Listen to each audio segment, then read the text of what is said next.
This is Plant-Based Briefing, The Modern Turkey in Need of Thanksgiving Deliverance, an excerpt by Karen Davis of United Poultry Concerns at upc-online.org. And I'm your host, Marian Erickson. This is the curated content plant-based podcast where I narrate articles on plant-based and vegan topics with permission in about 10 minutes or less every weekday.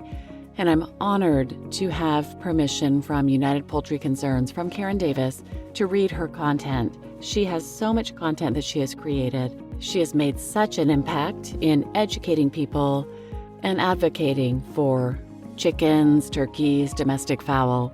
Karen, as I mentioned in the last episode I read from United Poultry Concerns, sadly passed away on November 4th. She will be missed. She did so much for animals and for educating vegans. She's leaving a huge gap, and hopefully we can all step up to help fill that gap in our own ways. For example, by helping to educate family and friends during the upcoming holidays about turkeys, about what amazing sentient individuals they are, and how they are treated in order to be products that people consume.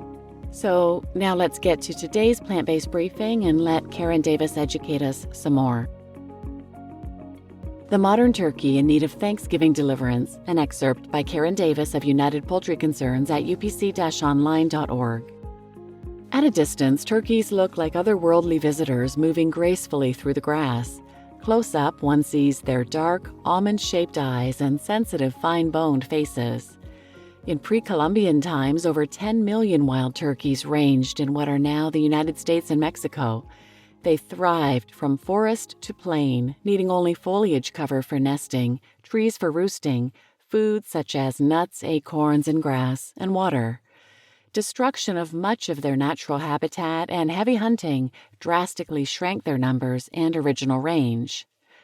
In mating season, wild turkeys, or toms, form territories that the hens move freely in and out of. A typical group includes one male and about 5 females. The turkey hen seeks seclusion to brood her eggs, which hatch in the spring not far from the mating area. The turkey mother is alert, protective, and brave. If surprised before her young can fly, she may freeze or sound a warning note, causing her youngsters, called poults, to dash for cover. She may then threaten, attack, or pretend to be hurt to distract the predator's attention to herself away from the poults. After a few weeks, the poults fly and roost with their mother in trees. Hens and their poults flock together apart from the male flocks, moving about their home ranges with mother and young closely bonded until next year's mating season.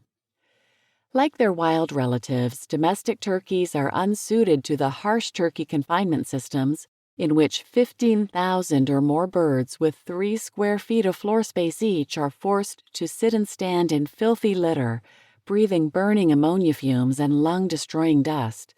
They develop respiratory diseases, ulcerated feet, blistered breasts, and ammonia-burned eyes. They're loaded with vaccines, antibiotics, sulfonamides, mycines, and tetracyclines. International Hatchery Practice reported that the last decade has thrown up numerous examples of new diseases in turkeys, including rhinotracheitis, paramoxyvirus 2, and Salmonella enteritis, a major new bacterial source of human food poisoning that can cause arthritis, blood disease, impaired immunity, and death. The weekly agribusiness newspaper Feedstuffs says turkeys now suffer from a combination of problems. For example, in recent years, turkeys have been bred to grow faster and heavier, but their skeletons haven't kept pace.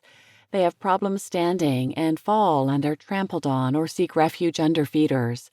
Pathologically obese, commercially bred turkeys develop congestive heart and lung disease accompanied by engorged coronary vessels, distended fluid-filled pericardial sac, abdominal fluid, and a gelatin-covered enlarged congested liver.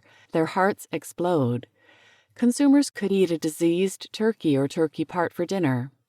The Associated Press reported that researchers are looking for ways to keep afflicted birds alive long enough to get them to market. Turkeys are debeaked and detoed to offset the disadvantages of overcrowding, leading to downgraded carcasses.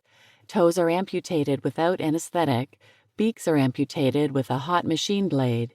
Research has shown that the hot blade cuts through the sensitive beak tissue, causing lifelong pain and suffering in the mutilated, disfigured bird resembling human phantom limb and stump pain.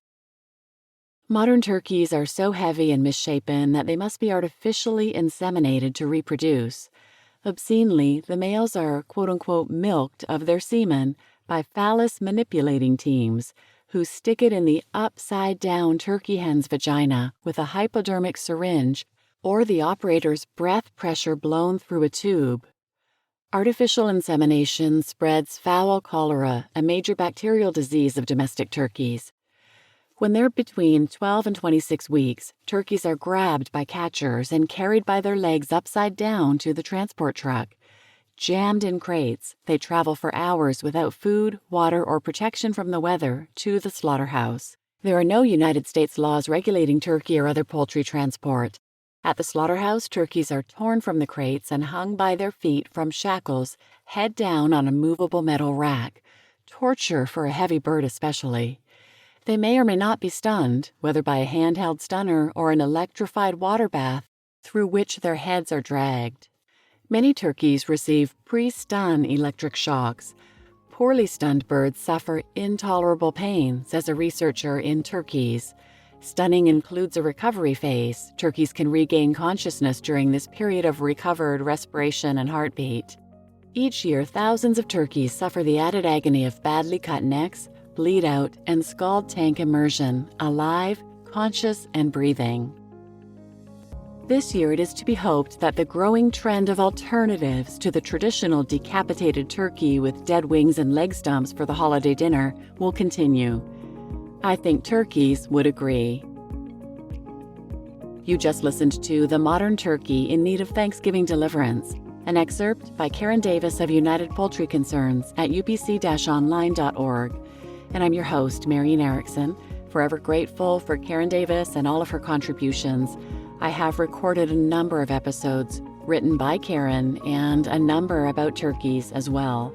If you want to just search for turkeys wherever you listen to the podcast, or if you don't have a good search field where you listen, go to plantbasedbriefing.com, episodes, and there's a good search field in the top right.